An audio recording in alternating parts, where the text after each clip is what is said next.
Oke. Oke. Oke, kita mulai aja ya. Kita sekarang karena kita mulai jam 9.17, mudah-mudahan kita efektif penggunaan waktunya. Mudah-mudahan selesainya jam 10.17 ya. Oke, baiklah kita mulai. Assalamualaikum warahmatullahi wabarakatuh. Selamat pagi semuanya. Semoga semuanya dalam keadaan sehat selalu. Oke, tujuan kita meeting kali ini untuk menyamakan visi dan misi program Kedai Reka. Ya mungkin dari tim Central Farm sendiri, Pak Musa, Pak Rian, Pak Ifdol, dan Pak Fikri mungkin sudah diberitahukan sebelumnya kalau dari UPN sendiri ingin mengadakan kerjasama terkait riset bersama dan juga tentunya untuk membantu permasalahan dari kalian juga, dunia industri maksudnya, dunia industri juga. Jadi di sini kita bareng-bareng untuk mengadakan proyek bersama untuk mencapai kesepakatan bersama juga. Nah, sebelumnya mungkin di sini sebenarnya tim dosen di sini mungkin boleh kenalan dulu masing-masing karena sebetulnya ini juga kita lintas jurusan ya, maksudnya enggak teknik doang, ada juga yang tim dari lainnya. Mungkin boleh kenalan dulu mungkin dari Pak Damora ya Pak ya, biar lebih enak kenalnya. Ya, baik, terima kasih Bu Faiza ya. Perkenalkan, saya memperkenalkan diri, nama saya Damora ya, Damora Rakasili. Saya dari Fakultas Teknik, kebetulan jurusannya di Mechanical Engineering di Teknik Mesin. Sama dengan Bu Fai, di bidang saya itu adalah modeling. Jadi saya sering melakukan modeling sebelum membuat benda aktualnya atau membuat benda nyata, jadi disimulasikan terlebih dahulu sehingga didapatkan model-model yang optimal baru nanti bisa dikembangkan menjadi suatu produk. Ada beberapa software yang sering saya gunakan ya, software CFD, Computational Fluid Dynamics, jadi bisa memprediksi berbagai macam atau fenomena aliran yang terjadi dalam hal perpindahan panas, kemudian aliran laminar, turbulensi dan lain sebagainya yang nanti bisa dikolaborasikan di penelitian di kerjasama ini. Mungkin untuk sementara itu aja Bu Fai, bisa dilanjutkan dengan yang lainnya. Oke, terima kasih Pak Damora atas perkenalannya. Mungkin kita lanjut ke Pak Ahmad ya Pak. Mungkin boleh Pak, tak kenal maka tak sayang, boleh kenalan dulu. Assalamualaikum warahmatullahi wabarakatuh. Waalaikumsalam. Oke, saya Ahmad, sama dengan Pak Damora dari Fakultas Teknik, tapi saya prodinya adalah Teknik Elektro. Spesialisasinya lebih terkait ke otomasi atau dalam hal ini adalah IoT. Jadi nanti banyak terlibat terkait dengan rancang bangun greenhouse-nya. Mungkin itu aja. Sementara pengalaman dari saya, terima kasih. Oke, terima kasih Pak Ahmad. Mungkin lanjut ke Bu Fitri. Bu Fitri, boleh kenalan diri dahulu, Bu.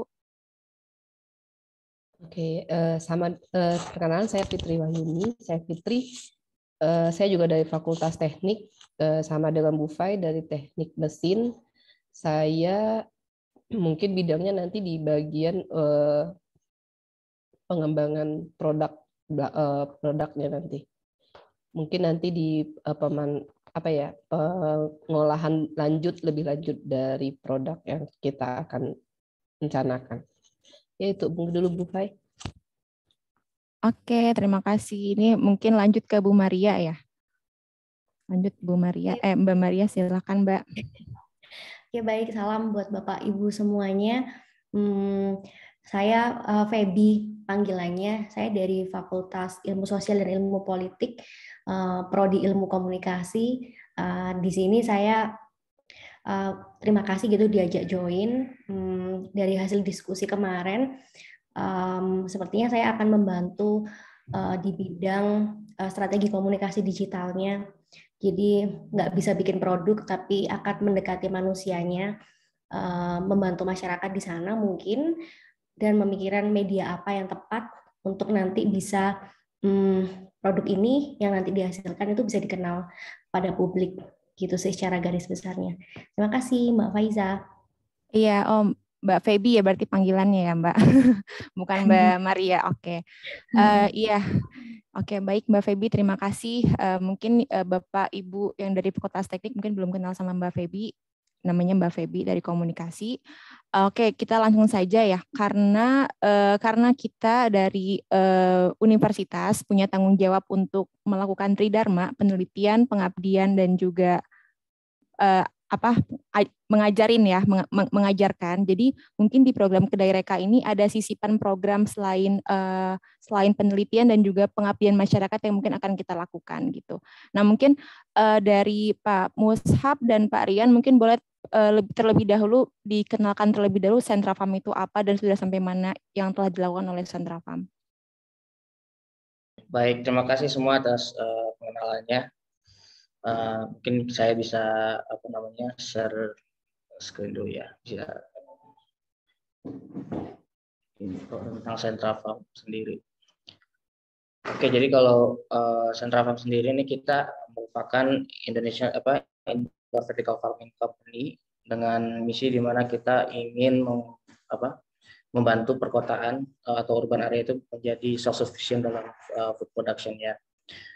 Nah, kalau kita lihat dari secara makro, salah satu alasannya itu karena kita lihat ada pertumbuhan penduduk yang cukup drastis, di mana di 2050 itu akan ada 9 miliar orang lebih dan 80%-nya itu akan reside di urban area atau perkotaan. Nah, dengan meningkatnya demand terhadap pangan ini, kita di satu sisi untuk supply-nya juga terganggu karena faktor climate change ataupun dari impact dari industrial farming, di mana ada land degradation serta juga penggunaan resource seperti water. Itu kalau fresh water di Indonesia 70% sekarang peruntukannya untuk pertanian. Nah, kalau untuk case Indonesia, khusus di Indonesia sendiri, kita juga mengalami adanya regenerasi ya, isu regenerasi petani, mana cuman kurang dari 30% itu petani di bawah 35 tahun dan 3% yang memiliki background pendidikan tinggi. Jadi untuk adaptasi teknologi itu cukup menjadi challenge, di mana penggunaan teknologi ini cukup signifikan ya, karena melihat challenge sebelumnya. Nah, kalau untuk sisi komersilnya sendiri, ini kita kalau di Indonesia, kita sekarang ada cukup masalah besar ya dengan current food supply chain. Jadi ada supply instability dan cost fluctuation, itu karena memang untuk memproyeksi input cost pertanian itu cukup sulit, terutama di Indonesia. Selain karena faktor eksternal seperti climate, itu juga ada faktor seperti misalnya kalau petani kita ini kan cukup intuisi ya, berdasarkan intuisi. Jadi kalau misalnya kita punya proyek pertanian, kita proyeksiin input penggunaan pupuknya berapa, nutrisinya berapa, tapi ternyata pestisidanya berapa dosisnya, tapi kalau petani di lapangan itu sesuai intuisi aja, sesuai kebiasaan, tidak sesuai anjuran dosis industri. Jadi itu ada pembangkangan cost. Terus juga karena supply chain yang panjang, kita lihat selama tanaman-tanaman perishable itu 30-50% itu loss di logistik, di perjalanan, dan lack of freshness dan nutritional value. Jadi ini kalau yang kita lihat, jadi tadi yang satu kebutuhan karena untuk proyeksi input atau cost itu sangat susah, dan kalau dari sisi retailernya ini yaitu tadi lack of freshness dan nutritional value, karena mereka untuk beberapa tanaman tertentu itu belum bisa disupport dari supply dari Indonesia, dan solusinya akhirnya dari impor, dan itu tadi ada kelemahannya juga karena freshness lebih mahal dan terus. Nah, terus solusi kita apa kalau di Sentra Farm? Kita ingin menciptakan food system yang hyperlokal, transparan, dan dynamic dengan menggunakan controlled environment agriculture technology. Jadi dengan sistem ini kita bisa dynamic dengan real time dengan permintaan pasar, karena kita semua dari semua input dan faktor-faktor untuk pertumbuhannya itu terkontrol, jadi kita juga bisa responsif dengan permintaan pasar. Contoh case-nya itu kalau misalnya di konvensional greenhouse itu mungkin satu media tanam itu harus sama semua jenis produknya, karena memang penggunaan nutrisinya segala macam itu harus satu kali itu. Tapi kalau misalnya dengan sistem kontrol ini kita bisa benar-benar sesuai kebutuhan pasar. Jadi kalau misalnya satu retailer itu butuh beberapa jenis sayuran, itu kita nggak mesti menciptakan beberapa macam farm, tapi dalam satu sistem itu kita bisa langsung banyak jenis. Nah, ini keunggulannya sendiri, kita tentunya bisa menghasilkan produk yang kualitasnya lebih superior ya. Jadi tadi karena di control climate, jadi kita tidak butuh pesticides untuk karena tidak ada hama. Clean dan hygiene, karena kita memang tidak ada interaksi atau efek dari luar, dan karena termonitor dari sisi pertumbuhannya, kita bisa tahu nih pada saat panen itu dalam kondisi yang dari segi rasa, nutrisi atau quality faktor lain itu yang maksimal. Nah, ini juga kita juga bisa menggunakan 90% lebih sedikit air, karena memang sistemnya closed loop, di mana tangki nutrisinya itu berputar terus-menerus. Dan 99% less space. Jadi karena kita menggunakan artificial lighting instead of spektrum cahaya dari matahari, sebenarnya kita bisa memanfaatkan space ini karena bisa diskalakan secara vertikal. Dan ini juga bisa meng-cut footprint itunya, supply chain-nya, karena kita bisa tidak membutuhkan lahan yang subur, jadi sehingga bisa ditumbuhkan directly close to end consumer gitu kan. Jadi locally grown in cities. Kalau case sekarang kita memang dari awal as a company itu misinya maksimal itu less than 30 km gitu dari content consumer kita. Nah, kalau untuk opportunity-nya sendiri cukup besar ya. Kalau untuk vertical farming market ini sendiri kita lihat secara global itu lebih dari 21 miliar dolar, di mana di mana 40%-nya itu growth-nya mostly di Asia Pasifik.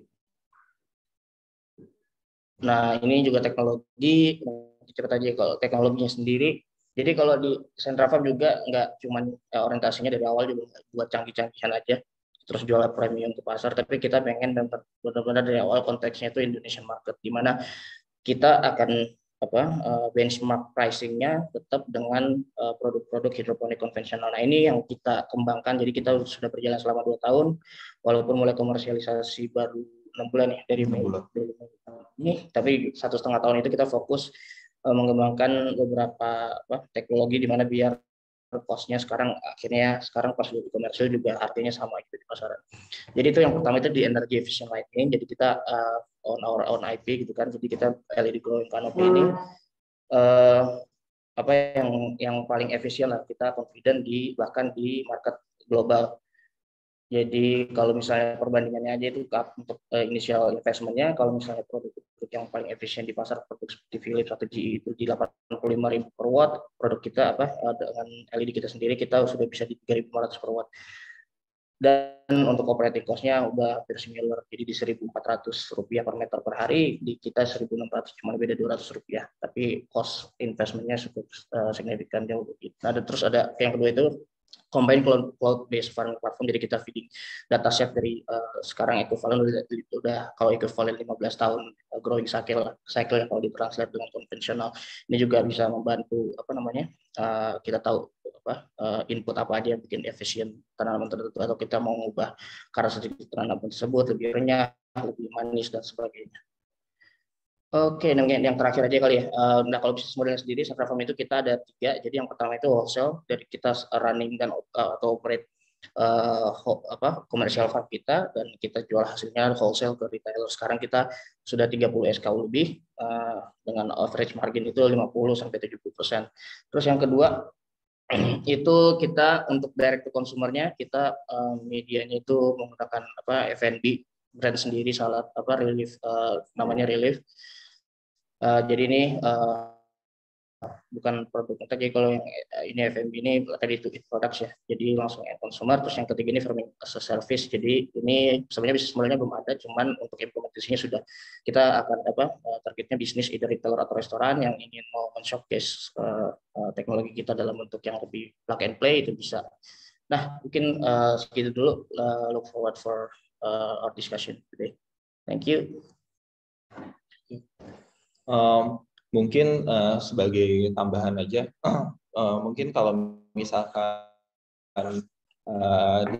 dilihat dari background dari tim UPN ini, saya rasa juga udah cukup mendukung ya, dalam artian pertama kita ada salah satu case yang sebenarnya kita akhirnya melakukan trial and error itu. Yang pertama terkait persebaran udaranya ya, benar ya Rifki sama Ifdol ya.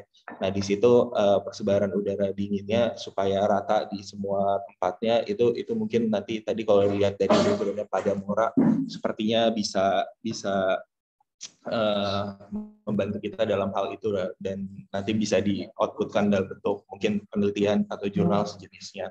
Terus kalau dari segi IoT juga kita sebenarnya implementasinya sekarang udah ada software yang biasa kita pakai secara internal juga.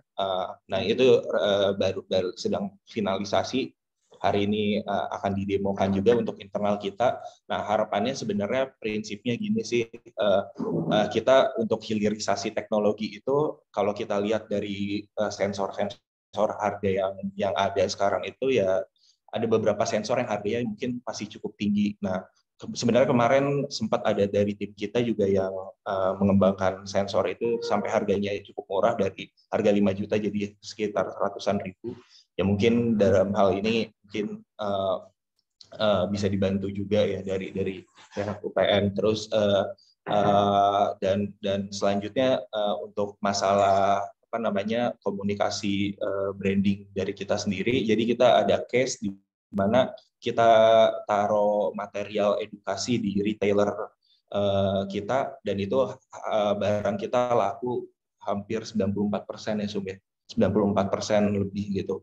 Dan itu sebenarnya di early stage di tahun depan itu rencananya kita pengen fokus di edukasinya ke customer, karena emang ini sebenarnya high quality product, dan pada akhirnya sih sebenarnya prinsipnya gini sih, walaupun kita sekarang bertaninya di dalam ruangan dengan teknologi yang cukup tinggi, initial cost yang cukup tinggi, tapi pada akhirnya ini kan semua datanya bisa ditarik ya. Nah data-data yang ditarik ini nanti kita bisa tahu nih, misalkan dari jenis tanaman A, B, C, D itu cocoknya di suhu berapa, di humidity berapa kalau misalkan di daerah-daerah di Indonesia. Sebagai contoh misalkan kalau misalkan kita bicara tentang stroberi kan sekarang banyak di dataran tinggi ya, di dataran tinggi. Nah itu nggak menutup kemungkinan kan sebenarnya kalau kemarin ngelihat riset kecil tuh 16 sampai 27 derajat dia untuk untuk ideal pertumbuhannya. Nah itu nggak menutup kemungkinan sebenarnya kalau misalnya kita nanti misal pengembangannya itu di tengah kota Jakarta, tapi nanti kita support pakai lampu nanti waktu malam hari, jadi dia tetap bisa fotosintesis. Karena kan di Jakarta kan suhunya juga kalau pas malam hari bisa achieve 24-25 derajat itu kan. Jadi sebenarnya masih banyak yang bisa dieksplor. Dan terkait untuk teknologi ini juga nantinya kita emang pada akhirnya pengen hilirisasi juga ke petani-petani. Cuman pada saat stage awal ini emang kita masih di fasilitas kita, dan sekarang fasilitas kita itu di perkomplekan Gudang Malatek itu masih half capacity. Nah kita di situ juga udah kemarin konstruksi habis sekitar 2M-an ya kalau nggak salah, 2M kurang lebih. Nah itu setengah lagi bisa dimanfaatin juga untuk pengembangan selanjutnya. Mungkin itu sih tambahannya buat mengawali diskusi hari ini. Oke, terima kasih Pak Rian dan juga Pak Mushab atas perkenalan singkat mengenai Sentra Farm pada kami. Jadi sebetulnya kita mungkin untuk mempersingkat diskusi dan mengefisiensikan diskusi kita, mungkin kita langsung pertama ngebahas detail program yang akan kita laksanakan, karena memang ini proposalnya di panduannya itu maksimal pengajuan dana itu adalah 5M. Nah, tapi yang program itu boleh dilakukan dalam 2 tahun, tapi mungkin terkait pelaporan keuangan segala macam mungkin harus dilaksanakan dalam 1 tahun. Jadi mungkin untuk menganalisa visibility kita, apakah kita sanggup untuk melaksanakan ini dalam 1 tahun, mungkin kita harus didiskusikan terlebih dahulu. Mungkin sebelumnya saya udah sempat bercerita kepada Pak Ahmad, Pak Damora, Mbak Feby, dan juga Bu Fitri. Kalau misalnya sebelumnya ini kita mungkin rencananya akan buat sejenis greenhouse gitu di daerah puncak segala macam.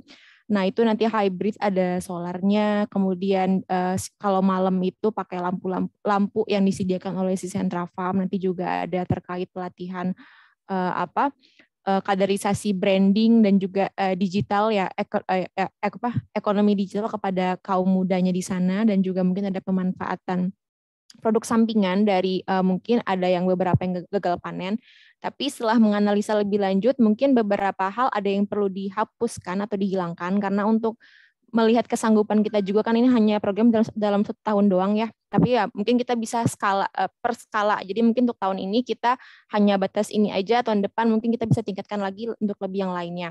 Mungkin pertama untuk kita bahas itu adalah pertama mengenai kategori teknologi. Kebetulan saya udah buat sejenis tabel yang untuk mungkin akan kita bahas bersama mengenai target-target kita. Jadi dari sini mungkin dari pihak Sentra Farm akan diuntungkan, dari pihak universitas pun juga akan diuntungkan. Jadi istilahnya simbiosis mutualisme lah ya. Nah ini mungkin saya langsung share saja kepada Bapak dan Ibu sekalian. Nah mungkin pertama ini mungkin baru yang terfikirkan oleh saya dan mohon dikoreksi jika saya ada yang salah. Karena di proposal itu kami harus menampilkan telah dilakukan, sedang dilakukan, dan akan dilakukan. Ini hanya tambahan saja dari saya, karena ini mungkin ada research gap, kesenjangan penelitian apa yang perlu diimprove dari kami, pihak universitas, untuk Sentra Farm sendiri. Nah, pertama kita berbicara mengenai tentang pengembangan teknologi. Sekarang kan kalau di Sentra Farm sendiri udah ada sensor segala macam lah ya, dan juga ada pengembangan Android-based mobile application, dan juga pengembangan lampu yang sesuai dengan spektrum pencahayaan iklim di Indonesia.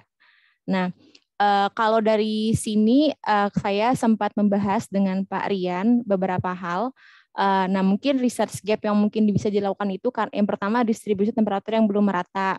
Nah, ini bisa dilakukan sejenis analisa CFD oleh Pak Damora untuk untuk mendistribusikan agar temperatur dapat lebih merata terdistribusinya pada setiap tanaman, karena pada setiap case yang ada itu beberapa tanaman kan itu bentuknya bertingkat ya.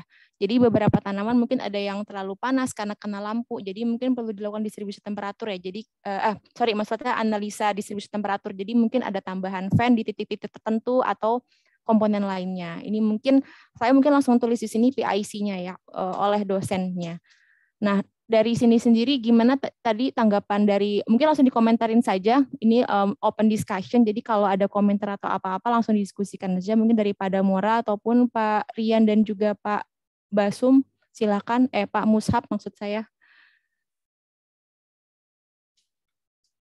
Gimana Bapak dan Ibu sekalian? Dari Ifdol, Ki, gimana Ki? Pak Ifdol, Pak Rifki. Assalamualaikum warahmatullahi wabarakatuh. Saya Ifdol sebagai R&D dan produksi ya di Sentra Farm. Ini biasanya kendala yang terjadi di farm itu biasanya pertengahan panas lampu itu agak panas di bagian tengah-tengah. Jadi jarak sekitar 5 cm ya. Ya sekitaran 10 cm atau 5 cm itu agak panas di atas si permukaan tumbuhannya. Jadi dia itu jadinya T-burn. Misal jadi ini lampu ada ukurannya 2 kali 2 kali 2. Jadi jaraknya 22 per lampu. Lah, itu di bagian tengahnya itu biasanya dari 4 lampu itu panas, sedangkan yang di bagian pinggir itu agak dingin. Jadi kebanyakan yang T-burn itu bagian tengah biasanya itu. Jadi sirkulasinya meskipun kita ada fan yang kecil itu masih ada agak panas sedikit sih. Jadi gimana caranya bagian tengahnya yaitu mengurangi suhu panas dari si LED itu biasanya yang terjadi di kita. Oke, terima kasih Pak Ifdol. Mungkin bolehkah saya tulis nama Pak Ifdol di sini sebagai PIC Sentra Famnya? Gimana Bapak? Ya, ya. Oke, siap. Mungkin Pak Damora ada yang mau ditanyakan. Ini mungkin nanti detailnya nanti saja ya. Ini cuman hanya fundamental aja yang kita bahas. Terkait detail nanti mungkin bisa pelaksanaannya. Nah ini yang kedua jumlah sensor ya. Benar ya Pak Rian ya, kalau jumlah sensornya minim. Jadi mungkin kita memaksimalkan jumlah sensor ya.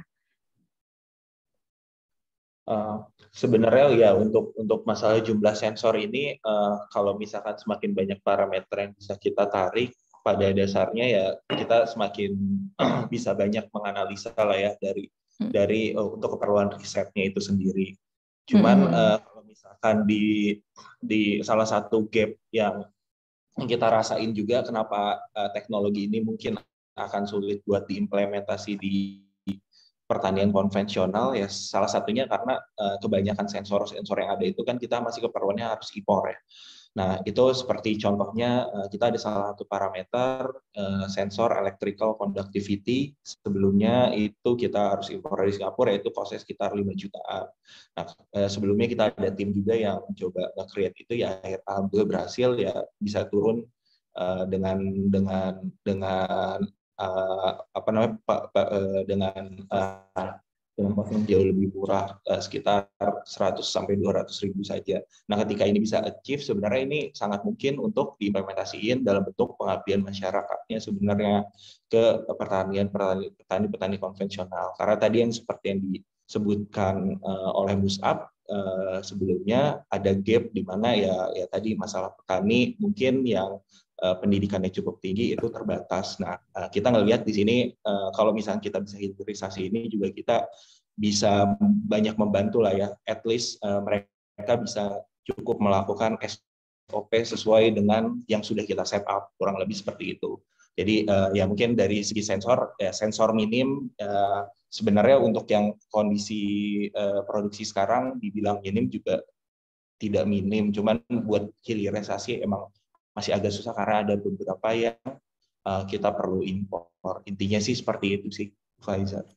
Oke, terima kasih Bapak. Nah, mungkin terkait sensor, mungkin adakah yang bisa kami kembangkan? Karena di sini kami ada Pak Ahmad ya, yang background core competence penelitiannya terkait dengan IoT dan juga mungkin bisa dilakukan pengembangan sensor, mungkin terkait sensor RH atau ada sensor lainnya mungkin yang bisa dikembangkan?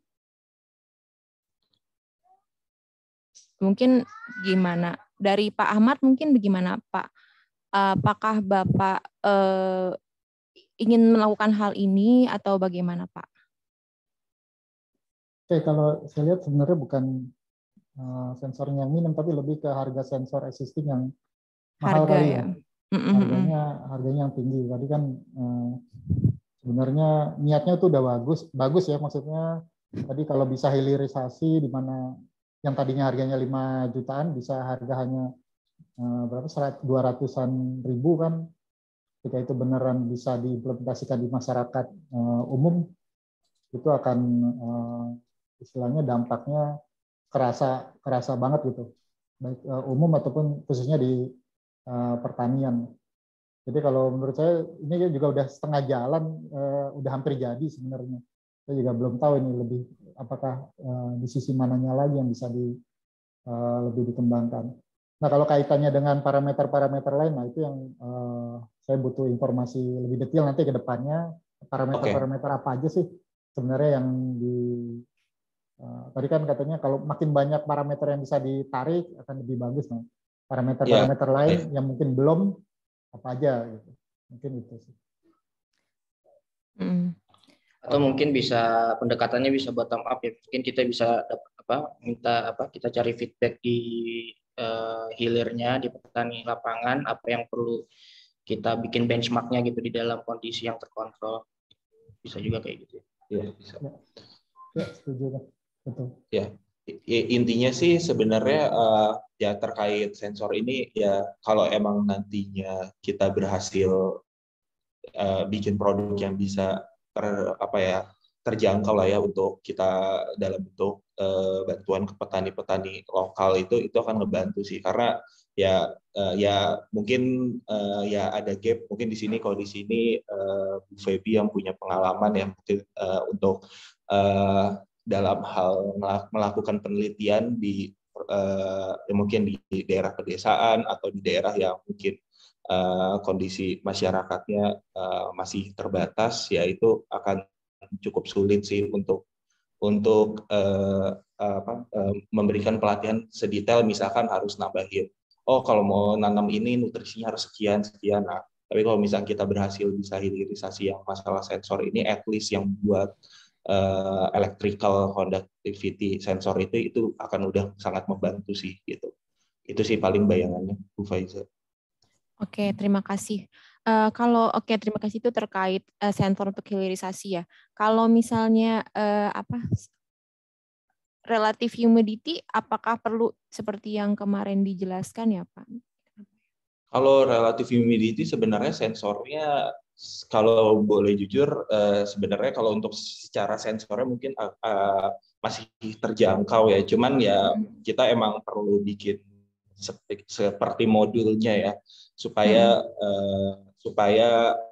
ya parameter itu bisa langsung terbaca. Jadi kalau misalkan secara relative humidity kan yang kita tahu kan ada 2 parameter. Biasanya kan ada dry bulb, dry bulb temperature sama wet bulb temperature, dan itu kan biasanya bisa pakai termostat biasa. Dan untuk wet bulb ya kalau mau murah bisa diakalin pakai ditambahin kapas, dikasih air gitu kan. Nah itu sebenarnya bisa aja sih kita bantu untuk pembuatan modulnya lah ya. Maksudnya jadinya modulnya itu bisa dari bab wet bulb itu langsung dapat RH-nya.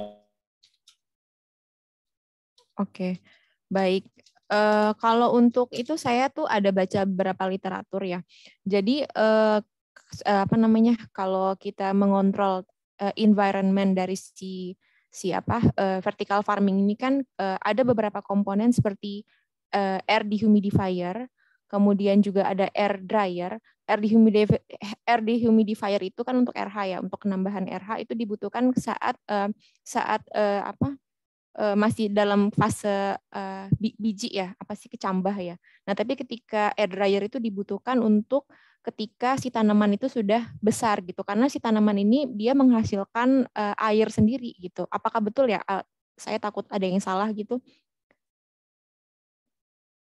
Gimana? Pak Ifdol mungkin yang lebih tahu mengenai tanaman. Kalau untuk lanjut lagi ya sebentar. Tadi agak putus ya. Tadi sampai mana ya? Oh, tadi untuk itu sampai itu. Gimana? Iya tadi keputus kayaknya ya Pak Aryan ya. Tapi intinya gini. Jadi kalau misalkan di luar negeri itu salah satunya yaitu kita tuh bisa narik kayak prediksiin akan ada hujan, akan ada cuaca tertentu, itu sebenarnya cukup dari sensor dry bulb atau suhu lah ya, suhu yang dirasain plus dengan relative humidity. Sebenarnya dengan dua parameter tersebut itu sudah cukup tuh, kita udah bisa powerful tuh, bahkan kita bisa ngeklaim kalau ya ini ada climate sensor gitu. Dan itu nanti kalau misalkan itu ada formulanya juga, bahkan kalau misalkan kita nanti mau diintegrasiin dengan fertigation system. Fertigation itu maksudnya irigasi otomatis tapi dicampurin dengan nutrisi, jadi semacam pemupukan tapi kita kasih selang gitu langsung ke tanamannya. Nah itu bisa diintegrasikan ke situ. Jadi misalkan kondisinya kalau di lahan terbuka ya, misalkan hujan gitu kan, kebaca tuh sama sensornya kan, oh ini hujan berarti kita nggak usah ngelakuin penyiraman segala macam. Nah kalau ditarik lagi secara impact lebih besarnya lagi, yaitu kita juga bisa tahu kondisi spesifik di daerah itu, fluktuasinya cuacanya seperti apa. Misalkan ada kejadian gagal panen, apakah benar karena cuaca? Karena kan ini lagi-lagi suka ada gap ya antara petani dengan kita misalkan misalkan sebagai pemilik modal atau sebagai orang yang dari perusahaan yang ingin kerjasama ngasih bantuan, biasanya kan gagal panen karena cuaca buruk gitu kan. Nah, tapi kita nggak punya datanya. Nah, ini sebenarnya cukup menarik sih. Kalau memang ingin dikembangkan ke arah situ gitu untuk hilirisasi teknologinya. Oke, terima kasih Bapak, itu sepertinya cukup menarik ya. Ini mungkin bisa kerjasama ya Pak Ahmad dan juga mungkin saya, karena ini terkait kalau ini kan terkait pembuatan sensor, dan mungkin kalau saya terkait kontrol terhadap temperatur, RH dan segala macam, dan itu mungkin bisa dibuat seperti weather data gitu ya Pak ya, untuk terintegrasi untuk sistem irigasinya. Oke, sip. Nah, kira-kira ntar tadi saya mau ngomong apa ya? Oke. Nah, kalau tadi lanjut ya ke Pak Ifdol ya Pak, gimana Pak? Tadi kita ada sempat bicara mengenai air dryer dan juga air dehumidifier. Oh ya, sebelumnya saya mau memberitahukan dulu kepada dosen, kepada Bapak dan Ibu dosen. Jadi yang tadinya kita dilakukan di Bogor, jadi kita dilakukannya di lokasi Sentra Farm sendiri. Kebetulan lokasi Sentra Farm itu adanya di Cimanggis Kelapa 2 ya. Nah, jadi mungkin di sana itu saya terpikirnya membuat sejenis research center ya, berkaitan dengan berkaitan dengan Food, Energy, dan Environment Research Innovation Center. Nah, saya kepikirannya kita membuat research center di situ, di lokasinya di Cimanggis Kelapa 2 Depok ini. Karena apa di sana? Karena melihat visibility kesanggupan kita dalam menjalankan 1 tahun, karena mungkin kalau terlalu jauh lokasinya akan lebih sulit lagi kita untuk mengontrolnya, dan mungkin untuk seperti Pak Damora yang di warga Depok ya Pak ya, mungkin lebih enak juga dalam mengontrol setiap kegiatan yang ada di sana gitu. Kalau Pak Ahmad sendiri keberatankah Pak lokasinya di sini Pak, di Depok Pak? Oh, nggak ada masalah Dok. Oh iya, oke, siap. Ya, jadi saya tadi lupa memberitahukan itu. Jadi kita di sini ngembangin hal-hal yang kita bahas ini akan dilakukannya di Gudang Malatek di Cimanggis Kelapa 2 Depok. Nah, kita lanjut lagi untuk pengembangan sensor ya. Tadi Pak Ifdol, gimana Pak Ifdol untuk air dryer dan segala macam, apakah dibutuhkan air dehumidifier? Kalau humidifier sih sebenarnya bisa diperlukan, bisa enggak. Jadi kalau kita sendiri nggak terlalu dipakai karena kan udah terkontrol dengan AC, terus kipas itu udah cukup sih kalau kita sendiri. Cuman kalau nanti kerjasama dengan petani dan buat greenhouse, mungkin itu akan perlu. Karena kenapa? Karena di sana kan di dalam greenhouse kadang masih tergantung dengan cuaca luar ya. Jadi kadang sirkulasinya, iklimnya berubah-berubah. Lah dengan kelembapan yang berubah-berubah ini, akibatnya biasanya terjadinya yaitu jamur, biasanya penyakit. Nah, penyakitnya biasanya kalau di tanaman stroberi ataupun melon dan lain-lain itu biasanya jamur busuk, bisa busuk akar ataupun busuk buah dan sebagainya, sehingga tanaman itu bisa mati atau bercak-bercak, itu banyak sekali lah. Di situ mungkin akan perlu kalau jika memang nanti bisa kerjasama dengan petani yang nanti akan dibuat greenhouse dengan sistem yang modern. Cuman kalau untuk di indoornya di Depok sendiri itu nggak terlalu butuh, maksudnya nggak terlalu butuh banget karena memang udah bisa terkontrol dengan AC, terus dengan kipas itu udah cukup sih. Cuman ya itu hanya pada pengaturan suhu pada lampu itu sendiri sih. Jadi penyinaran antara jarak lampu dengan tanaman itu penting untuk agar suhunya stabil atau pas. Soalnya kalau kita semakin ke atas, maka cahaya yang dibutuhkan tumbuhan itu akan semakin kecil. Jadi pertumbuhannya kurang bagus. Ketika dekat, itu akan menyebabkan panas. Jadinya tanaman akan tiburn atau segala macamnya, itu mempengaruhinya di sana sih. Cuman kalau untuk fire system ini untuk sekarang sih bagi saya masih belum terlalu dibutuhkan untuk indoor yang di gedung ya. Kalau di greenhouse pasti sangat dibutuhkan itu sih. Oke, mungkin nanti berarti ini sepertinya tidak perlu dilakukan ya Pak ya, kecuali kalau untuk si petaninya ya. Ya. Oke, ini saya highlight dulu kuning, nanti saya pikirkan apakah sanggup menjalankan pengembangan ini, air dryer ini. Oke, terima kasih Pak Ifdol. Nah, mungkin yang selanjutnya untuk menggunakan CO2 ya untuk peningkatan hasil panen. Nah, ini gimana Pak Fahri untuk penggunaan ini? Apakah visible dilakukan ya maksudnya? Apakah hanya dengan menginjek gas CO2 saja atau Ya. bagaimana kah? Sebenarnya prinsipnya kita cuma perlu untuk menginjek CO2-nya aja sih ke dalam ruangan dengan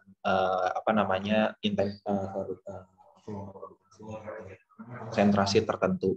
Nah, itu kalau secara umum sih biasanya di angka 800 sampai 1000 ppm, dan di mana setahu saya sih di parameter tersebut ya efeknya terhadap manusia baru cuma ngantuk doang ya. Jadi harusnya masih aman sih. Dan memang kan sebenarnya prinsipnya kalau di indoor vertical farm itu kan semakin sebenarnya apapun itu sih, apapun bentuk tanaman itu, semakin sedikit intensitas bersentuhan dengan manusia, sebenarnya kualitasnya akan semakin bagus sih gitu. Dan kita kan udah semuanya juga udah otomatis gitu. Kurang lebih gitu. Oke, terima kasih ya. Pak. Nah, selanjutnya untuk ini konsumsi listrik 500.000 kWh per tahun. Nah, ini apakah visible kita mengadopsi solar hybrid? Emang ini kita tinggal beli saja sih sebetulnya. Kita tinggal beli terus kemudian pasang. Nah, ini terkait solar, saya juga udah cukup coba komunikasi dengan beberapa industri yang biasa mengerjakan solar. Intinya sih dengan luasan yang kita punya sekarang itu kan sekitar ada gudang itu luasnya sekitar 500 meter persegi.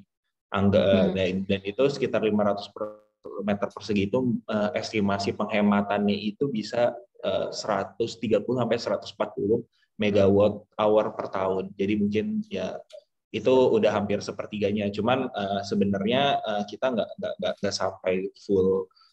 Mungkin efisiensi dari atap itu kan nggak bisa 100% dipakai 500 itu. Jadi ya nanti tinggal dikali aja. Misalkan kita pakainya berapa luasannya, tinggal dikali faktor yang tadi. Gitu. Jadi intinya kalau misalkan 500 meter persegi, info yang sekarang didapetin itu bisa penghematan 130 megawatt hour per year.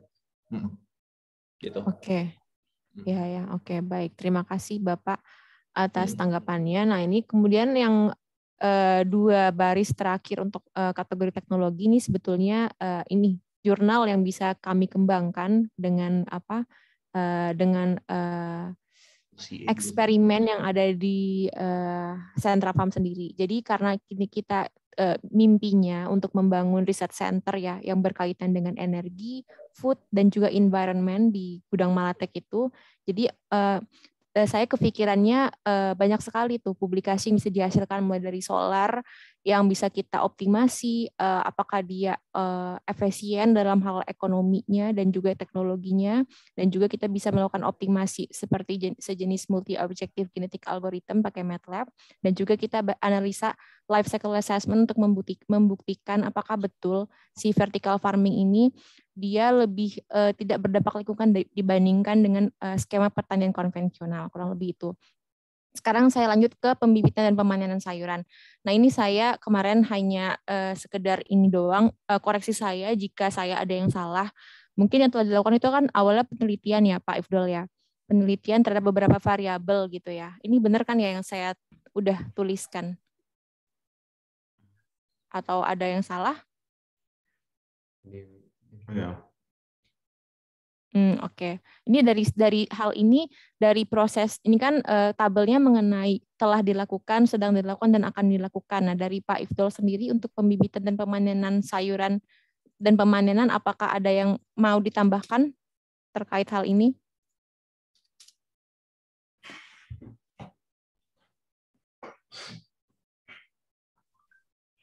Ini prosesnya yang ditambahkan. Proses.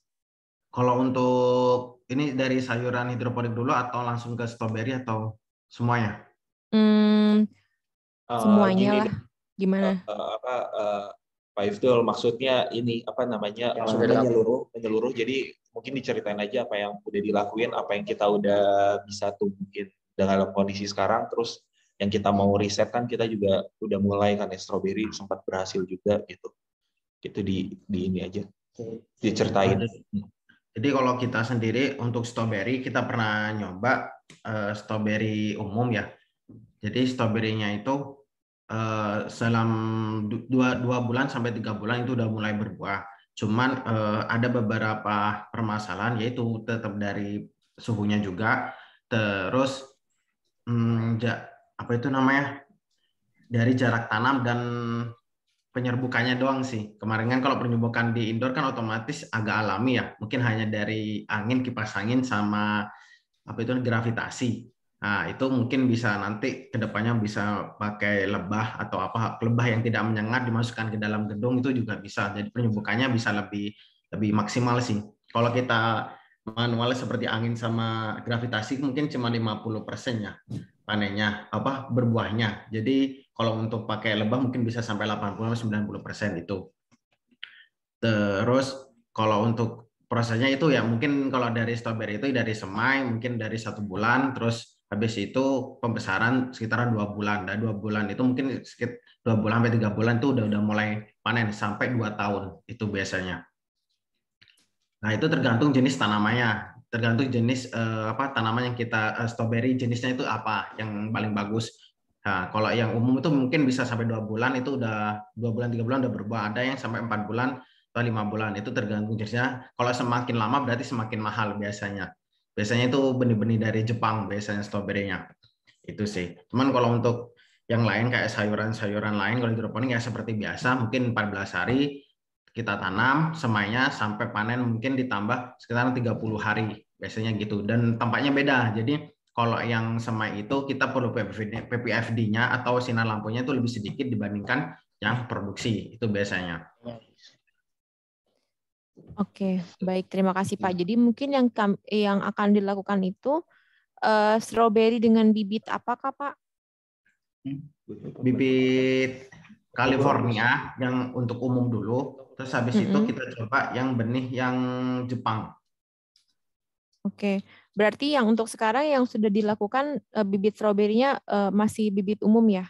Dan ya, itu masih apa pertumbuhan panennya masih belum optimal kecil, atau gimana? Masih kecil belum ya? Optimal sih, masih kecil. Ada yang berbuah, ada yang tidak berbuah. Maksudnya penyerbukannya kurang bagus dan sebagainya itu masih ada sih. Masih PR-nya masih banyak. Oke, baik. Ya, kita lanjut ke adopsi budidaya ke ini ya, petani konvensional.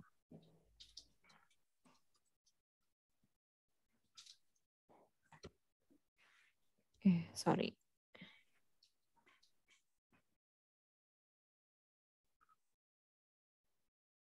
Oke, kita lanjut ke adopsi budidaya dari sistem irigasi ya. Nah, di sini kan karena akan lebih baik dampak proposal ini ke masyarakat, jadi kan rencananya kami juga akan hilirisasi kepada masyarakat ya, selain sensor tadi yang telah diceritakan sebelumnya.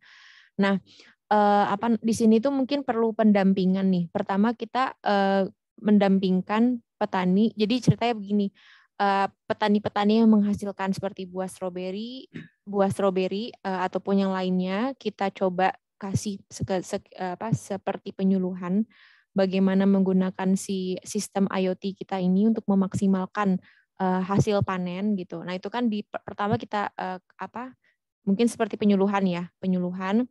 Setelah penyuluhan kita juga kasih tahu ke mereka cara menggunakan teknologi ini kan itu hanya diletakkan di beberapa titik ya untuk sensor di petani konvensional ini. Dan mungkin kita juga bisa bantu petani ini kan kalau mereka kan ini ya lahan terbuka gitu ya. Nah, mungkin kita bisa gimana kemarin Pak Fahri rencananya Pak Arya rencananya untuk ini yang buat 2 tingkat gitu ya. Bagaimana tuh Pak? Boleh dikasih tahu? Oh iya, jadi sebenarnya kalau untuk bayangin untuk yang tahap awal yang kita udah cukup confidence di situ, itu kita support aja dari segi lampunya ya. Dalam artian ketika malam hari supaya tetap bisa tetap produktif, bisa ada proses fotosintesis. Nah, tapi kalaupun nanti dari segi yang tadi climate sensornya itu modulnya memang sudah jadi di saat kita lempar ke masyarakat itu akan lebih baik kalau misalnya dikombinasikan sih supaya kita juga tahu kan sebenarnya suhunya itu di sana aktualnya itu berapa gitu. Sementara ini kan kita kalau ngambil data dari BMKG kan kadang masih kurang aktual ya kalau untuk spesifik daerah tertentu. Mungkin kalau untuk Jakarta udah cukup aktual.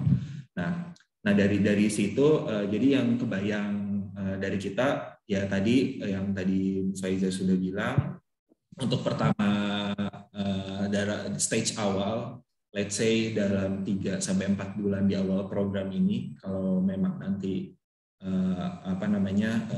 hibahnya tembus, nah itu kita fokus untuk di Center of Excellence-nya dulu ya, yang di daerah Malatek itu, karena di situ kita bisa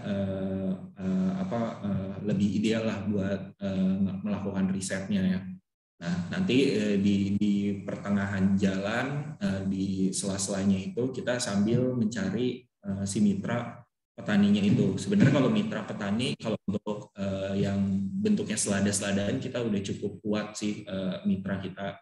Karena sejujurnya untuk tanaman-tanaman yang nilai ekonomisnya itu kurang, kita selama ini masih mengambil dari mitra kita gitu ya, untuk beberapa case lah. Maksudnya kayak misalkan cuman kangkung atau mungkin cuman bayam gitu ya, itu kan nilai ekonomisnya kurang ya. Nah itu kalau misalkan sesimpel di level minimalnya adalah kita support mereka gitu loh, support mereka dengan teknologi yang kita punya. Nah, misal dari lampu gitu kan, dari lampunya itu paling minimal.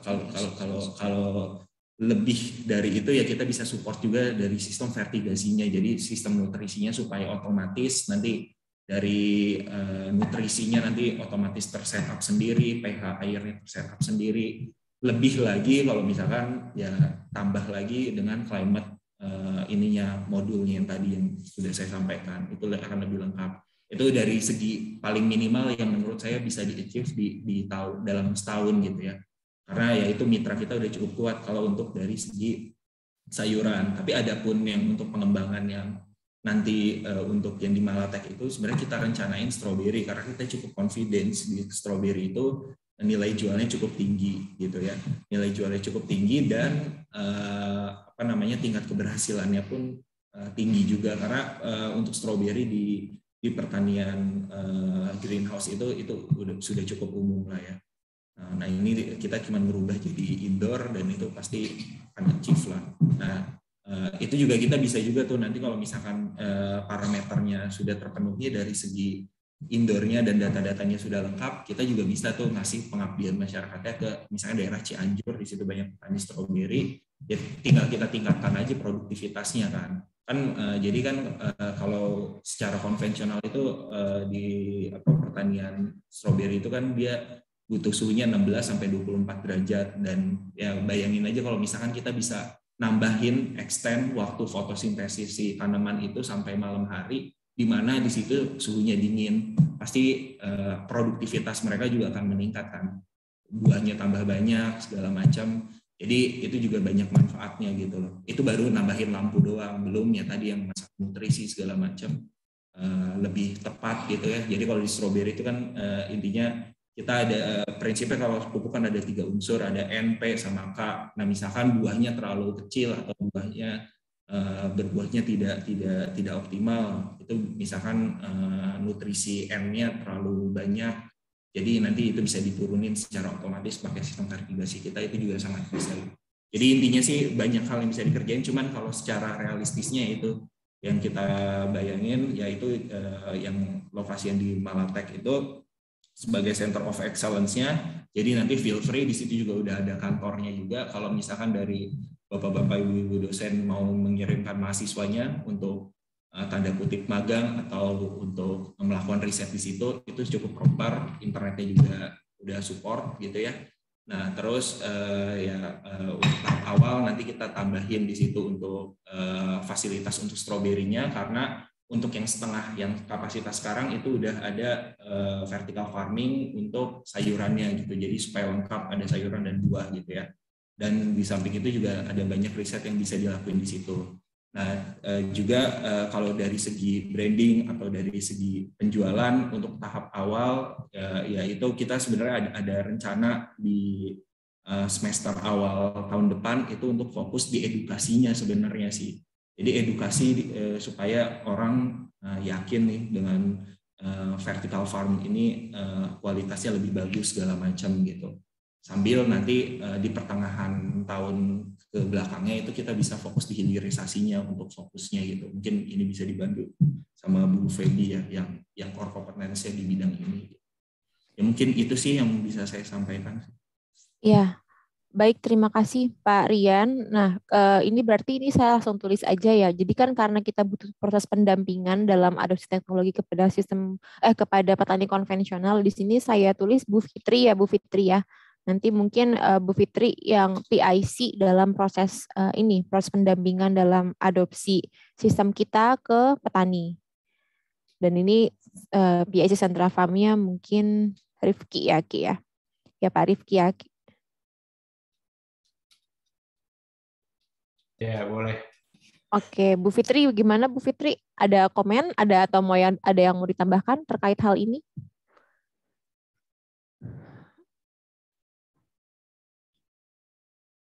Halo? Oh iya, nggak apa-apa Bu Fai. Oh ya, oke, siap. Kalau begitu. Nah, untuk yang masyarakat sendiri juga di sini saya tulis kaderisasi kaum muda melalui Karang Taruna ya, misalnya untuk meningkatkan penjualan produk. Nah, di sini apakah bisa ya? Gimana itu? Ini saya hanya nulis doang, jadi mungkin Mbak Feby bisa ditanggepin dan mungkin juga dari pihak Sentra Farm sendiri, apakah dari si petani itu kan mereka misalnya sudah ada hasil nih stroberi ataupun yang lainnya, itu apakah mereka biasanya jualan sayurannya kemana gitu atau langsung ke pasar atau kemana gitu. Nah ini saya bingung nih terkait hal ini, mungkin bisa dibantu. Ya, umumnya sih dari petani ke tengkulak atau pengepul ya. Dari situ baru mereka dari produknya masuk ke pasar. Cuma yang jadi masalah kan ya biasanya dari petani pun nggak ada label merek atau apapun. Yang bikin merek sendiri si tengkulaknya, dan mungkin kalau dari kesejahteraannya ya dari harga, dari petani harga yang murah, dibeli semurah-murahnya sama tengkulak, terus dijual di pasar ya setinggi-tingginya gitu sih biasanya yang masalah. Tengkulak kan namanya ya? Iya, tengkulak. Oke. Kalau gimana tanggapan Mbak Feby atau gimana? Apakah mungkin Mbak Feby ada tambahan atau ini mungkin bisa dilakukan karena mungkin meningkatkan pendapatan mereka juga ya kalau dijual langsung ke konsumer ya? Oke Mbak, saya mau nyamain persepsi dulu. Tadi saya mencatat ada beberapa hal yang perlu untuk disamain persepsinya gitu ya, supaya kita fokus. Soal tengkulak itu memang masalah yang memang di masyarakat dan kayaknya strukturnya memang seperti itu, rantainya seperti itu. Jadi misalnya kita masuk pun itu akan susah banget sih untuk karena kan mereka udah jaringan ya. Jadi kalau memang kecuali di desa itu UMKM-nya sudah kuat gitu. Jadi mereka bisa, tapi kalau soal yang tadi rantai dan jaringan soal tengkulak itu udah mungkin akan susah.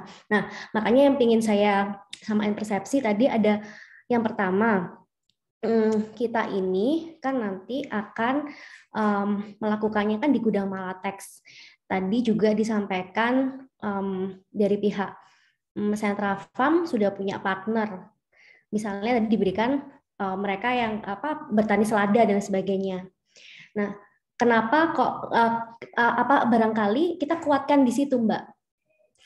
Kita kuatkan ke mereka yang sudah menjadi mitra daripada ke mereka yang daripada misalnya ke orang yang memang kalau dari pihak yang jadi mitranya Sentra Farm ini kan tentunya sudah mereka bisa memasarkan sendiri ya, Mas. Saya takut salah sih. Nah, karena mereka punya akses lebih baik untuk bisa memasarkan sendiri, kita lebih baik membantu dari partner ini gitu. Kalau saya ya dalam bidang pemasarannya. Tapi kalau misalnya kita memang harus mengadopsi teknologi nanti ke petani yang stroberi itu, sasaran saya sih hanya sebatas kepada edukasi tadi.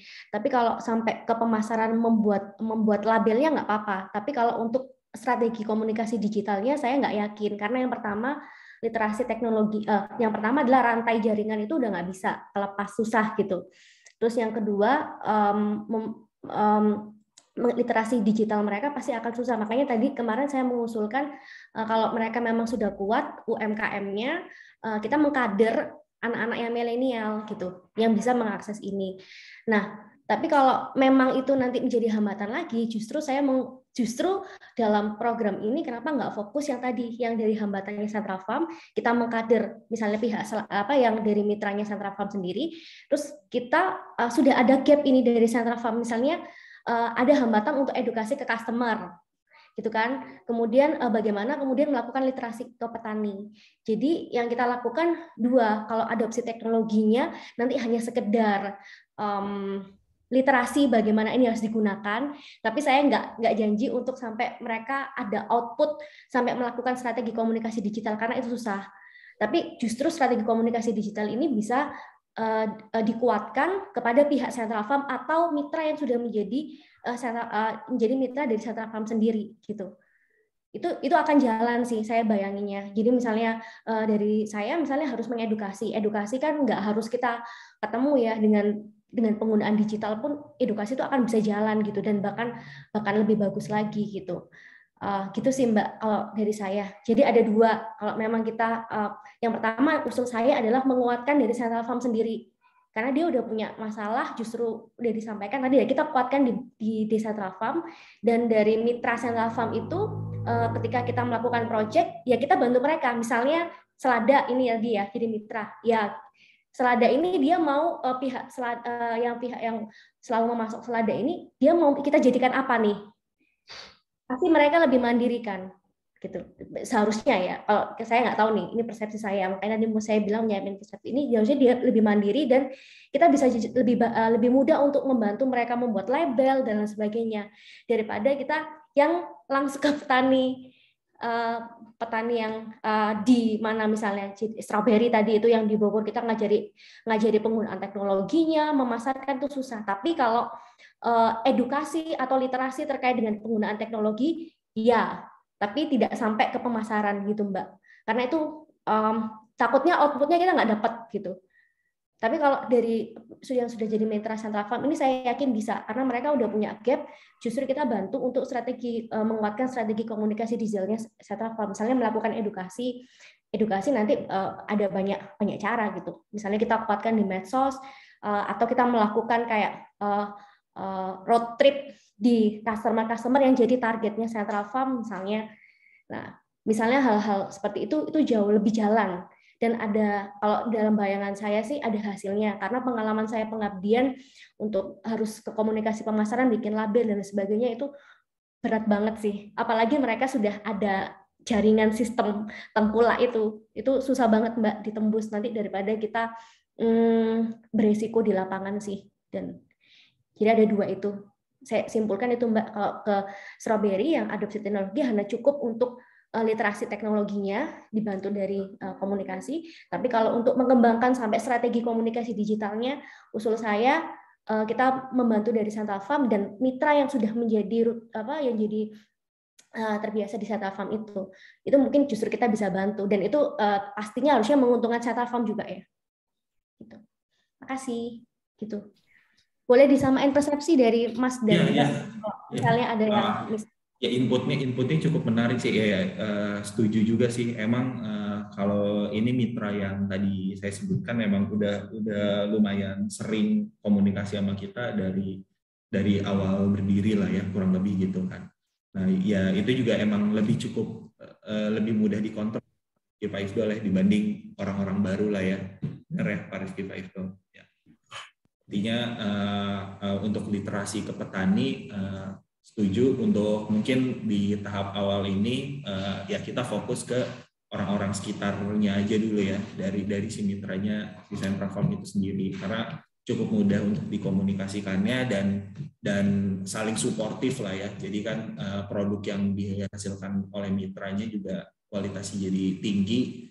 Nah nanti si Central Farm sebagai platform yang menjual ke customer-nya. Nah terkait dengan ini sebenarnya kan kita kan sebenarnya ada salah satu channel yang direct to customer-nya itu kan sementara ini ada relief salad bar itu ya. Nah mungkin di situ juga nanti bisa dibantu untuk komunikasinya ya Bu Feby ya, dalam artian ya gimana caranya ada apa ya, suatu brand yang terintegrasi itu antara petani sama langsung direct to customer-nya. Jadi nanti bisa diversifikasi juga tuh, misalkan yang di indoor vertical farming itu untuk khusus tanaman-tanaman yang memang nggak bisa ditanam sama mereka aja gitu. Ya, jadi yang high quality product bisa kayak kale, romaine. Nah, sementara untuk kangkung, bayam segala macam itu bisa kita 100% dengan menggunakan hasil-hasil panen dari mitra kita gitu kan. Dan itu sebenarnya kan cukup banyak ya mungkin yang produk-produk yang komunikasinya menggunakan metode itu ya, misalkan kayak yang kacang yang di Starbucks itu yang cashew atau apa. Nah itu kan kalau dilihat di balik produknya kan dia juga menceritakan tentang desa penghasil penghasil kacangnya segala macam, itu dari desa yang tadinya mungkin tertinggal di Bali sampai akhirnya jadi UMKM sendiri di sana. Itu nanti turunannya bisa banyak sebenarnya dengan channel itu sih. Nah ya mungkin itu cukup menarik sih untuk dilaksanakan dan lebih konkret sih, setuju Bu Febi. Itu juga kemarin kita kalau misalnya udah pakai existing product atau bisnis unit yang udah kita punya lebih cepat lagi sih, nggak ada, maksudnya untuk pengembangan barunya nggak terlalu banyak, itu bisa optimalisasi aja gitu kan. Ya kalau kemarin kita ngajuin itu juga menawarkan ide yang strawberry itu juga karena ya kita kalau misalnya benar ada support bisa bisa lebih banyak lah kalau misalnya varian di setting, cuma tapi setuju juga kalau misalnya memang bisa optimasi yang ada. Sama juga ya, itu sebenarnya dari segi sentra farming itu kan komunikasinya tentang yang teknologinya ke customer juga, kalau misalkan itu kuat kan otomatis juga penjualan yang meningkat, sebenarnya penghasilan buat mitranya juga ya. Sebenarnya ya poinnya di situ sih. Tapi kalau untuk hilirisasi teknologi ke tadi bahasanya literasi teknologinya ke arah petani, ya nanti kita mulai dari mitranya dulu lah. Kurang lebih itu sih mungkin dari kita. Ya, oke. Izin Mbak Faiza, saya mau nanya sedikit lagi aja untuk Mas. Nanti saya boleh di email untuk datanya ya Mas. Jadi silakan, kan saya kan butuh nulis juga.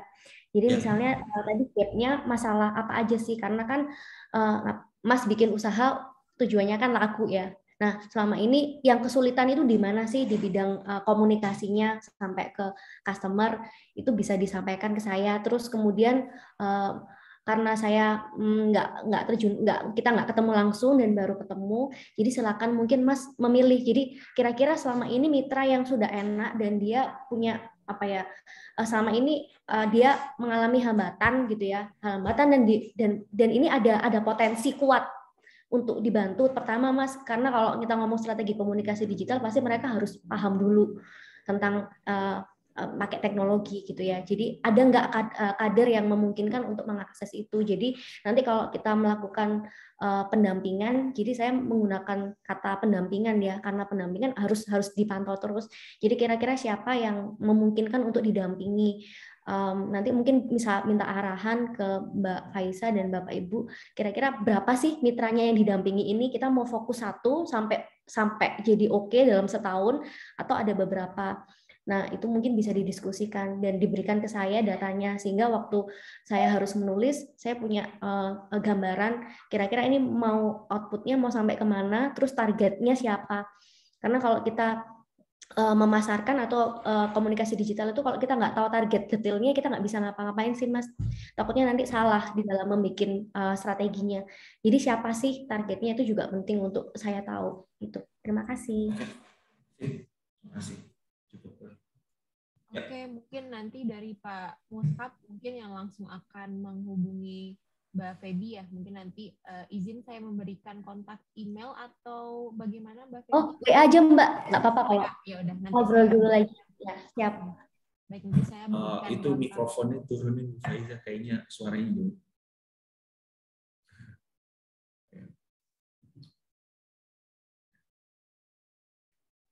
Oke, sip. Baik, nanti akan saya berikan kontak dari Mbak Febi ke Pak Mushab ya Pak, nanti biar akan langsung berkomunikasi, mungkin karena terkait ini yang lebih paham itu Pak Mushab ya Pak. Nah, Oke, ini kita boleh lanjut ya ke langsung saja agenda berikutnya. Maksudnya step berikutnya, mohon izin juga. Ini kita ternyata udah lebih dari 1 jam. Kalau misalnya ada keperluan lain, mohon diberitahukan. Tapi ini karena masih ternyata tinggal sedikit lagi sih yang perlu kita bahas. Jadi saya lanjutkan saja ya. Nah, selanjutnya itu mengenai ini. Saya dengar kan kalau Sentra Farm itu pernah melakukan sejenis open house. Jadi masyarakat kota boleh berfoto-foto di vertical farmingnya kalian, ya sejenis spot-spot yang wisata edukasi juga dapat, terus juga yang sebagai pusat yang instagramable lah. Nah itu apakah bisa kita lakukan lagi dan mungkin apakah bisa terintegrasi dengan restoran yang mungkin akan diberdirikan gitu? Gimana pendapatnya Pak, Bapak sekalian dari pihak Sentra Farm?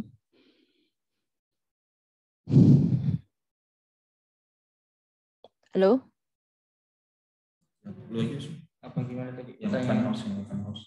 Kenapa open house? Ya enggak, kemarin iya, kalau yang open house sebenarnya ada potensi. Apa namanya? Cuman karena emang nature dari operasi itu fasilitas kita memang orientasinya produksi, jadi ada limitasi. Cuman kalau dari sisi minat sebenarnya kalau peminatan dari masyarakat sendiri itu cukup tinggi ya. Jadi kita itu bahkan sampai nolak tamu gitu. Karena memang fasilitasnya orientasinya memang untuk produksi bukan untuk wisata. Jadi kita memang untuk menghindari resiko adanya jamur, masuknya penyakit itu kita jadi servisnya juga terbatas. Jadi maksimal itu kita misalnya buka 1 hari itu dimaksimalin 1 batch 10 orang. Jadi itu juga kurang dari sisi resource cukup kurang optimal. Jadi kita malah bisa spending waktunya yang bisa harusnya kalau langsung banyak orang gitu sertifikasi ini bisa berulang-ulang gitu kan. Dari minat sebenarnya potensinya ada, cuman mungkin nanti bisa kalau dari itunya bisa di translate ke bentuk lain yang mungkin dalam bentuk kafe atau salad bar yang kita bisa showcase teknologinya di store. Itu kan kita bisa taruh langsung di mall di mana gitu, yang di mana traffic orang yang udah orientasinya untuk publik. Oke. Kalau misalnya ini berarti itu kemungkinan minatnya banyak ya, tapi sulit dilakukan karena resource yang ya lumayan melelahkan lah ya, karena kan itu berkali-kali ya. Nah, gimana Bapak dan Ibu dosen, apakah ada tanggapan terkait hal ini? Apakah perlu kita lakukan atau tidak perlu dilakukan terkait urban ecotourism ini?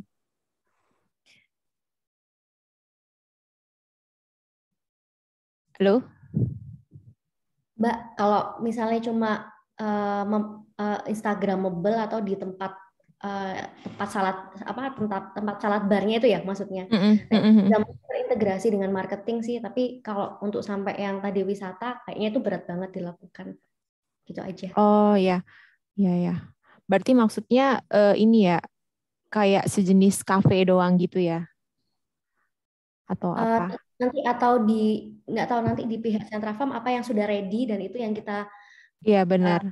Check up ulang lah gitu untuk bisa terintegrasi dengan dalam strategi pemasarannya aja Mbak, komunikasi pemasarannya. Iya. Dari Sentra Farm sendiri gimana? Mungkin saya dengar ada yang sedang dibangun di Ragunan segala macam. Jadi kita bisa drafting di proposal terkait hal ini, kita mungkin bisa bantu terkait pendanaan dan juga marketingnya. Iya, jadi kalau untuk case itu rilis kita sebenarnya udah ada yang yang bisa dioptimasiin ya. Sekarang kita karena memang belum diseriusin sisi bisnis itunya, jadi sekarang site-nya udah ada, cuman masih fungsinya untuk yang take away aja, jadi delivery dan take away. Itu sebenarnya bisa dioptimasiin untuk sebagai fasilitas case di mana people kita bisa experience gitu kan, dine in di situ dengan langsung showcase teknologinya di store-nya juga. Atau mungkin nanti kalau misalnya kita, di analisa potensinya besar, kita juga itu sih bisa willing to invest juga. Misalnya kita langsung flagship di daerah SCBD, karena kalau dari sisi experience so far memang demand-nya banyak kan target market yang untuk relief ini benar-benar yang profesional. Jadi lokasi di SCBD segala macam kita sih bisa komit untuk invest, misalnya untuk site-nya rental space di salah satu gedung perkantoran atau mall di SCBD. Nanti untuk optimasi mungkin interiornya atau instalasi experience-nya di dalam store-nya mungkin baru bisa disupport. Oke, baik. Berarti kalau gitu saya simpulkan yang ekoturism ini dihapus saja ya, Bapak dan Ibu, mungkin lebih terkait langsung yang support terhadap si marketingnya. Mungkin nanti detailnya mungkin saya akan tanya juga kepada Pak Musab dan juga Pak Rian terkait hal ini. Oke, kita langsung. Nggak mau nanggepin juga dari yang sebelumnya itu, kalau misalnya memang jadinya kita fokusnya bukan strawberry ya, tapi dari optimalisasi produk-produk yang ada dengan yang ada, sebenarnya media ini sebenarnya potensi juga sebagai channel dari mitra-mitra kita. Soalnya kalau kita kalau masalah yang petani itu kan mereka sebenarnya dari cara capability walaupun produksinya bagus segala macam itu sulit kalau misalnya channelnya mereka jual ke retailer walaupun nggak lewat makelar ya, karena mereka sistem produksinya itu monoculture, jadi satu fasilitas satu jenis tanaman, sedangkan retail itu sistem belinya harus nggak satu jenis banyak gitu, tapi kangkung 5 pieces dan itu harus tiap hari. Itu yang sebenarnya berat kalau misalnya walaupun dioptimasi ke mitra itu keberatan untuk mereka. Jadi akhirnya mereka mau nggak mau emang harus ke off taker gitu kan, atau ke central farm.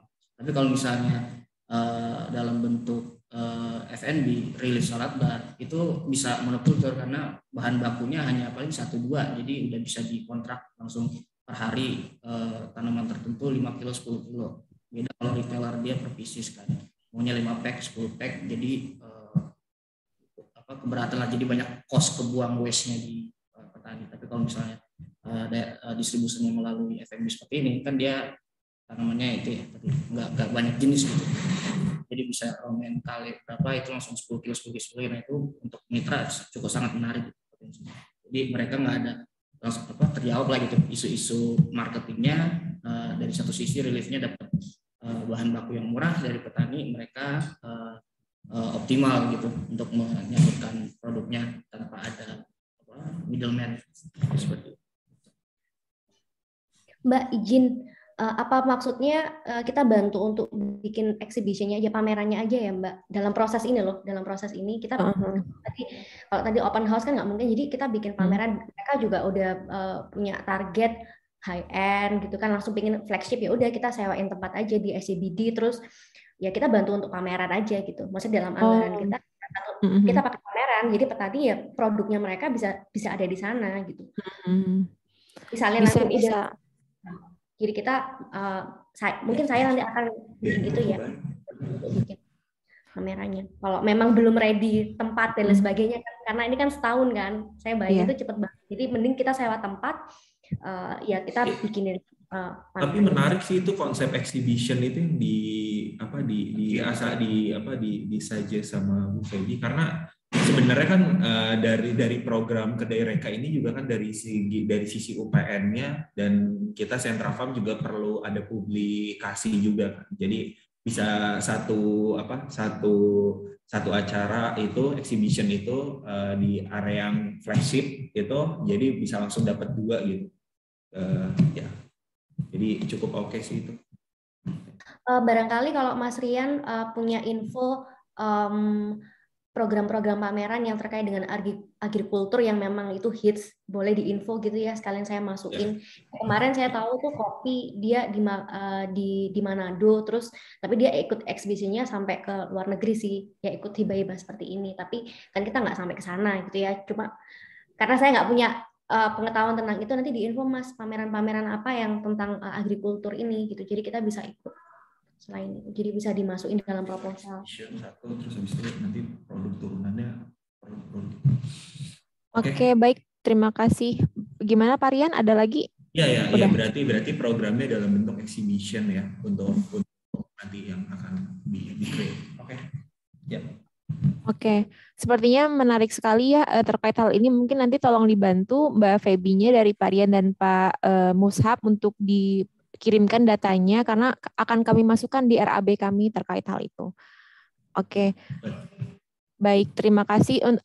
Langsung kita ke pemasaran ya. Kemarin ada sempat ide dari Mbak Febi sendiri kalau misalnya mungkin nanti seperti ada apa sih istilahnya Mbak, konsultasi ya atau apa ya kemarin Mbak Febi cerita terkait konsultasi pada orang yang emang ahlinya lah di bidang si pemasaran ini yang kemarin. Ya, jadi gimana? Nanti rencana di dalam proposal saya kan punya keterbatasan juga walaupun paham ilmunya. Jadi ketika nanti melakukan literasi ke masyarakat atau terkait dengan edukasi, tentunya kan kita menggunakan orang-orang yang memang sesuai pakarnya atau misalnya nanti di pameran gitu, di pameran kita mau bikin terkait dengan vendor dan sebagainya, itu kan kita harus hire orang, Mbak. Jadi nggak mungkin kita kerjain sendiri dan nggak mungkin kita membebankan itu ke Central Farm kan. Jadi kita harus ada, karena itu yang perlu disepakati sih, karena nggak memungkinkan kalau kita kerja sendiri gitu. Nah itu saya nggak tahu apakah itu harus sudah dimasukin di proposal siapa yang kita akan jadikan partner bekerja atau nggak perlu gitu. Tapi saya mau bilang di awal aja sih, karena kan tetap walaupun paham ilmunya. Iya, benar Mbak. Itu nggak apa-apa didetailkan aja di proposal, tapi nggak perlu namanya atau apa, cukup seperti mungkin biaya marketing, butuh misalnya konsultan ini, terus ada kegiatan ini gitu, atau ada ads atau apa. Nah itu mungkin ditaruh aja di budgeting marketing yang RAB yang nanti akan kita usulkan. Kita ada punya beberapa penawaran dari agensi juga sih, mungkin bisa dipakai buat agensi aja angkanya. Oh iya. Boleh Mbak lagi. Boleh. Nama agensinya nggak usah, tapi penawarannya mereka kita. Boleh Mas. Oke, siap. Kalau begitu, nah mungkin itu dulu terkait detail program. Nah, selanjutnya sekarang terkait proposal, karena kami sebagai pihak dosen ada beberapa kesulitannya dalam menuliskan proposal yang ada. Nah, ini dia. Karena kami kan harus memenuhi beberapa poin ya. Jadi ceritanya kami harus mensubmit proposal ini tanggal hari ini, sebetulnya tanggal 24. Tapi ini ya mungkin karena keterbatasan waktu, jadi kami hanya submission-nya hanya sederhana saja, tidak detail, dan mungkin nanti akan detailkan pada akhir tahun ini targetnya akan disubmit ke Dikbud. Nah, jadi saya mohon minta bantuannya. Kemarin sudah dikirimkan sama Pak Rifki ya terkait analisis situasi mitra. Bolehkah kami meminta beberapa foto dari Central Farm Pak untuk disisipkan di narasinya? Halo? Boleh nanti saya coba kumpulin ya. Kemarin ada beberapa foto yang udah siap, nanti mungkin. Oke, baik. Live nanti kita kirim hari ini. Iya, itu mohon bantuannya Pak untuk menyederhanakan pekerjaan. Apakah boleh foto-fotonya itu langsung ditaruhkan saja di analisis situasi mitra yang kemarin sudah dikirimkan ke saya, Pak? Oh, boleh nanti disatuin. Oke, baik, terima kasih. Nah, kemudian peluang penyelesaian mitra, mungkin Pak Damora nanti bisa describe sedikit ya Pak. Nanti akan saya tambahkan juga peluang penyelesaian mitranya. Yang itu di bagian latar belakangnya Pak. Nah, ini terkait ini nih, gimana Pak Damora? Iya, nanti bisa ditambahkan karena kemarin itu saya baru menulis secara general dulu dari latar belakang dan tujuan untuk proposalnya. Jadi ya itu dulu yang maksudnya yang baru terpikirkan. Jadi nanti bisa ditambahkan lagi jika ada yang kurang untuk penulisan latar belakang dan tujuan yang kemarin yang sudah saya kirimkan. Oke, baik. Terima kasih Pak Damora karena hari ini jadi mudah-mudahan ditunggu ya Pak Rifki dan Pak Damoranya. Gak apa-apa kalau sore. Nah, ini saya butuh orang dari Sentra Farm juga yang bisa bantu saya untuk membuat sejenis roadmap lah ya. Nah, jadi rencananya itu saya mau membuat roadmap selama 4 tahun nih, 1, 2, 3, 4 skalanya seperti apa. Kemudian detail 1 tahunnya kita ngapain aja selama ini, dari Januari sampai dengan project ini selesai. Nah itu saya mohon bantuannya karena kan saya perlu diskusi juga dengan Sentra Farm mau ngapain sih Sentra Farm sampai dengan tahun 2024 mendatang, 2025 mendatang. Nah ini butuh dari pihak dari Sentra Farm yang bisa membantu saya terkait deskripsi akan hal ini. Dari pihak Sentra Farm, siapakah yang bisa membantu saya untuk mengisi ini? Mungkin Pak Rian, bagaimana Pak? Boleh. Oke, nanti ditunggu ya Pak Rian ya untuk roadmap-nya. Oke, kita langsung lanjut saja. Selanjutnya untuk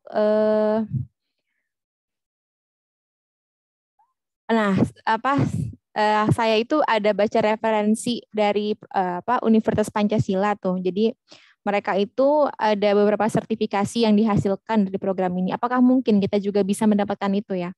Mungkin seperti Pak Ahmad ya, Pak Ahmad punya sertifikasi terkait e-commerce ya Pak. Apakah mungkin juga Pak bisa diimplementasikan di program ini atau bagaimana? Atau sertifikasi lainnya mungkin atau ada ide lain mungkin?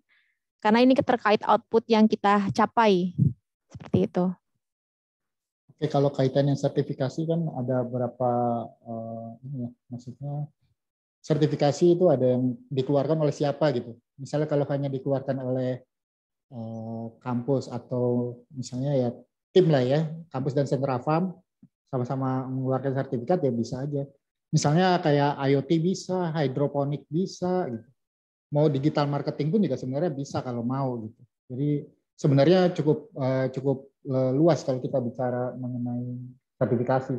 Tapi sertifikasinya itu adalah yang dikeluarkan oleh lembaga dalam hal ini kampus dan Sentra Farm, bukan yang sertifikasi BNSP misalnya. Karena itu di luar dari ininya kita gitu. Oke, berarti maksudnya ini sertifikasi dari pihak Sentra Farm dan kita gitu ya? Bukan dari pihak sesuatu lembaga yang seperti resminya gitu, bukan ya? Oh begitu. Kalau begitu tidak masuk dalam output kita ya Pak? Gimana Pak Ahmad? Maksud saya tetap bisa dimasukkan, tapi ya itu tadi hanya sertifikasi yang ketika kita melakukan pelatihan, misalnya tadi kan pelatihan terhadap mitra atau pelatihan terhadap nanti ya mungkin masyarakat umum misalnya yang tertarik dengan vertical farming atau urban farming atau sejenisnya, ya itu bisa aja dikeluarkan. Oke, berarti kalau gitu itu berarti lebih simpel sih seperti itu ya Pak. Baiklah, itu akan saya masukkan juga. Terima kasih Pak Ahmad atas sarannya. Nah, kemudian terkait rincian RAB, mungkin Bu Fitri ada yang mau ditanyakan Bu Fitri karena ini sepertinya sedikit lebih kompleks terkait RAB. Di sini Bu Fitri in charge pembuatan RAB-nya di luar budget RAB marketing Mbak Feby. Jadi mungkin nanti yang marketing nanti akan ditambahkan ke kolom yang lain sama Bu Fitri-nya. Bagaimana, ada yang mau ditanyakan Bu Fitri? Karena di sini yang in charge RAB itu Pak Rifki mungkin.